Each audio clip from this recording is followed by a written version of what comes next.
அது நான் உங்களுக்கு முதலே சொல்லியிருந்தேன். நான் உங்களோட பிரச்சனையை ஒட்டுமொத்தமா முடிக்கிறதுக்கு தான் முயற்சி செய்து கொண்டிருக்கேன். எப்படின்னு நான் சொன்ன மாதிரி உங்களுக்கு இவ்வளோ வேகமா முடிக்கிறேன். ஏனென்றால் நான் இந்த காணியை வந்து விற்கிறதுக்கு அலுவல் பார்த்துட்டேன். கிட்டத்தட்ட ஒரு 2, 3 பேர் பார்த்து கதைச்சிட்டு போயிருக்காங்க. இந்த அப்புறம் என்ன சொல்கிறது, யாரு அந்த காணி விற்கிற பாட்டிகள் ப்ரொக்டரா என்னன்னு சொல்கிறது, நான் அது வேறும் பெறுதில்லை. 2, 3 பேர்கிட்ட சொல்லியிருக்கேன். இப்போ இன்றைக்கு காலையில இருந்து ஆக்கள் வந்து பார்த்துட்டு இருக்காங்க.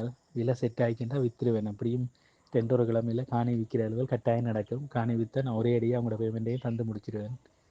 கொஞ்சம் அட்ஜஸ்ட் பண்ணிக்கொள்ளுங்க. நான் மேக்ஸிமம் இந்த காணியை விற்று செட்டில் பண்ண உங்களோட மட்டும் இல்லை, எல்லாட்ட பிரச்சனையும் ஒரே அடியாக முடிப்பு மட்டும் தான் ட்ரை பண்ணுறேன்.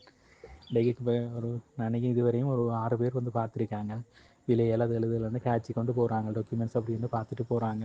எப்படியும் இவ்வளவு ஒரு நாள்லேயே 6 பேர் வந்திருக்கிறபடியாக சான்ஸ் எவ்வளோ வேகமாக விற்கணுமோ அவ்வளோ வேகமாக விற்றுருவேன். விற்றுட்டு உங்களோட பிரச்சனையை எல்லாத்தையுமே முடிக்கத்தான் பார்க்குறேன்.